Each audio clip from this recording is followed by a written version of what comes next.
Making hot drink down them? Yes. Ah, Elizabeth. Got that chap down there at last, my dear. Second thing is drink. Anybody care to join me for one? Suit yourselves.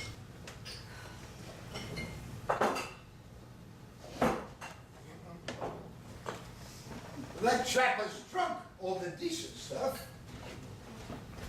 Oh dear. Shouldn't really drink alone though, you know. It does lead to melancholy.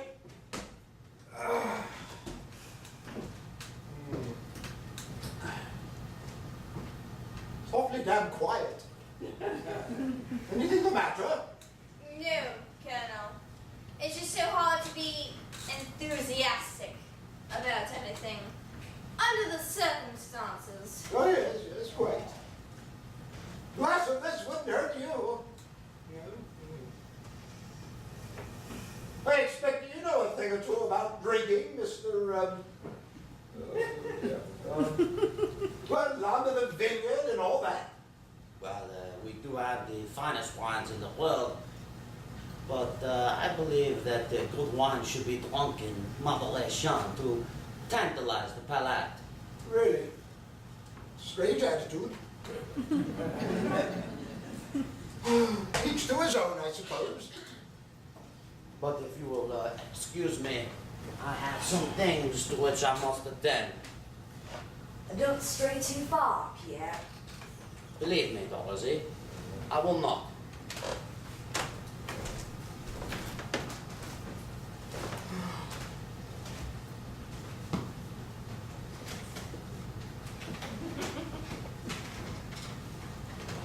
Rather odd chap. He's rather suspicious. Foreigner, you know. Eyes are too close together. He's not all he seems, Colonel. Really? I thought not. Then I guess none of us really are. Take me, for example, my dear. I've been doing a spot of thinking since poor old Mildred. It's time for a change. Life's too short for pretending. But you don't pretend anything, Colonel. I never met anyone so honest. Oh, don't you believe it, my dear. It's all a front. Wasted my life. Never accomplished. Never achieved a thing. But all your traveling, adventure, India. Adventure. I joined the army because I had to. A family tradition. Realized I wasn't quite up to it. Damn coward, you see. My father pulled a few strings. Made sure I spent all my time sitting behind a desk. But all your stories about India. Only there once. 2 weeks. Started making up little stories, you see, to make myself more interesting. Told them so many times I started to believe it myself. I couldn't quit. Oh, you see, my dear, I'm not all that I seem to be either. Nothing but a fake. No, you're not, Colonel. I know a fake when I see one. I knew this stuff would start to make me melancholy. Still, I've drunk it now.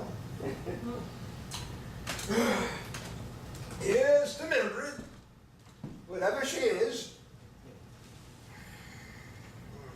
Dorothy, I was wondering, would you like to come up to my room? I have a present for you. Some perfume. For me. Yes. I know we haven't always hit it off, but I would like us to be friends. Wouldn't you like to come up? I don't know. You two just get off. You don't want to hang about listening to an old duffer like me. Go on, enjoy yourselves. All right. But you're not an old duffer. You meant a lot to my aunt. Hey, come on, Thompson. It's only a scratch. After all.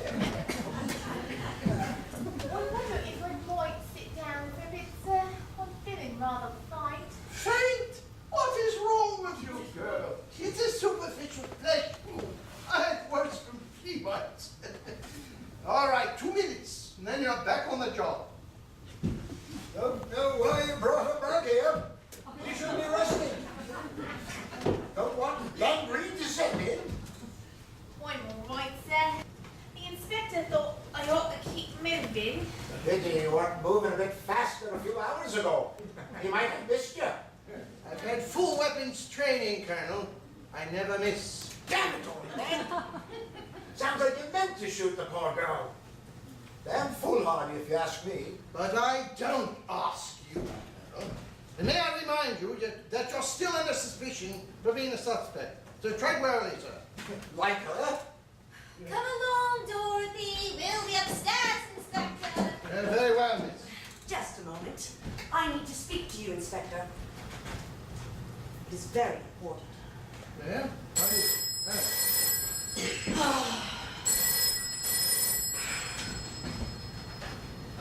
Hello, Bagshot House. Yes, he is. I'll get him for you. It's for you, Inspector. Ah, that would be for me. Who is it?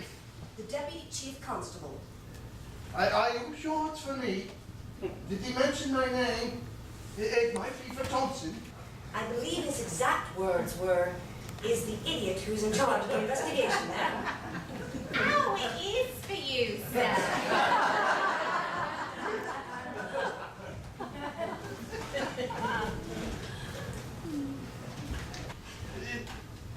Fred? No, not you, sir.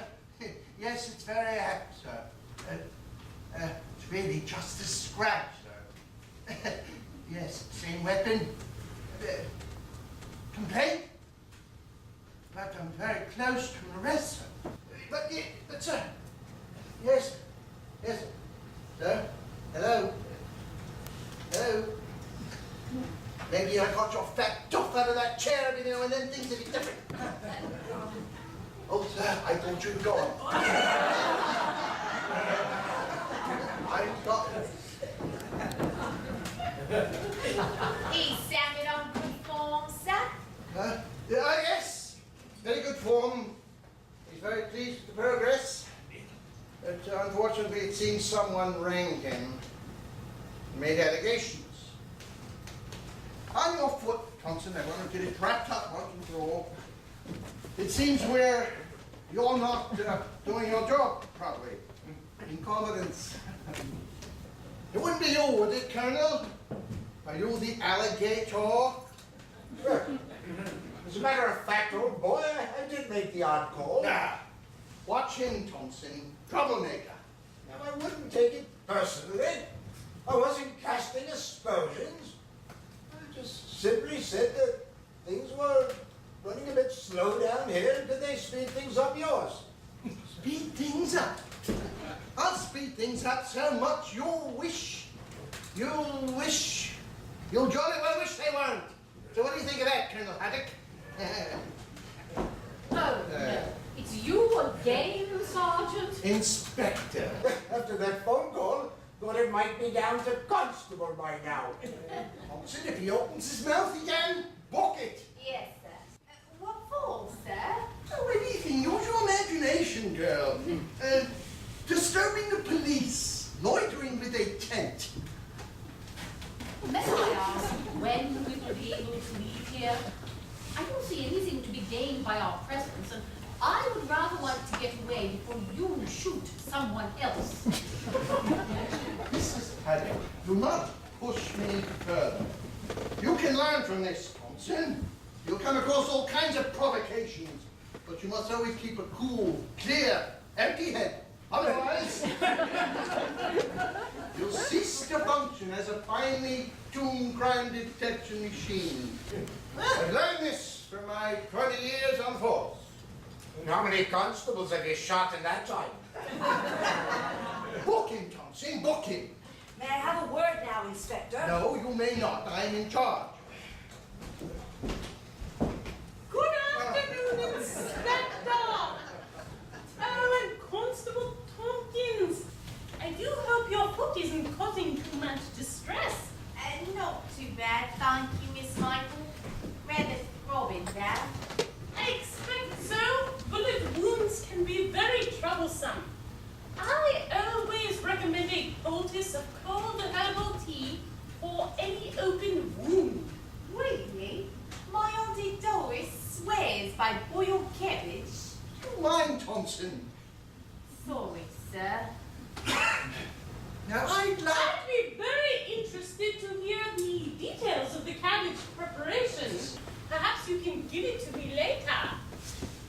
I'd like to continue by... Mind you, the price of vegetables can be quite prohibitive at this time of year. Fortunately, I have a small vegetable plot. Mrs. Marbles, Yes, Inspector. may I be allowed to carry on? But of course, Inspector. I'm so interested to hear your next line of inquiry. Thank you. Now I'd like to continue... Just 1 moment before you recommence, Inspector, but a certain matter had completely slipped my mind. I wonder if I might inquire whether you and the constable might be joining us for afternoon tea. I found Mr. Coupling in the village and asked him to deliver here. He makes exceedingly fine cream fancies. Is that all? Oh, dear Inspector, I fear I've upset you. Perhaps you would have preferred an individual fruit tart? Mrs. Marbles, I live in hope that we will be finished here long before tea. Now, if I'm allowed, I'd like to continue with another small experiment. Thompson, fetch the gun.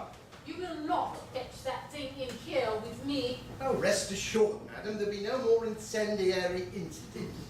I think Thompson has learned her lesson. Where is the gun, sir? I don't know, I gave it to you. I don't think so, sir. I was on my foot, if you remember. I can confirm that. I have a very good memory for detail. I must have left it in the dining room. Very good, sir. Now, it occurs to me that the bullet which perpetrated Miss Bagshot clean between the eyes was either an expert one or a lucky one. Hardly lucky for her, old boy. Which one of you or anybody has held a gun before?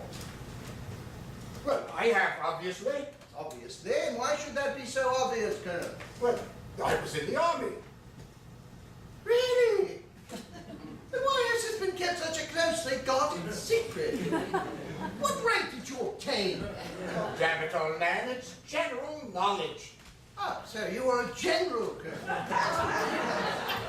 Tom Balderdash, I was a colonel. So why try to deceive me? Why are you so anxious to confuse me with red haddocks, Colonel Herring? It's not there, sir. What? It must be. Damn careless, if you ask me. Wasn't still loaded, was it? Loaded? Of course not. What do you think me, fool?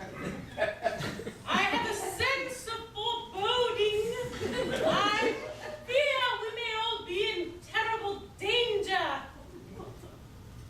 There's no knowing the actions of an unhinged mind. Nonsense. No danger here. Perfectly safe. Still, I think I've got as far as I can here. I'm going to leave you to it, Thompson. I must get back to the station. Damn paperwork. My other word, sir. What is it, Thompson? I'm a busy man. It is important, sir. In private, if we might. Always out in the hall.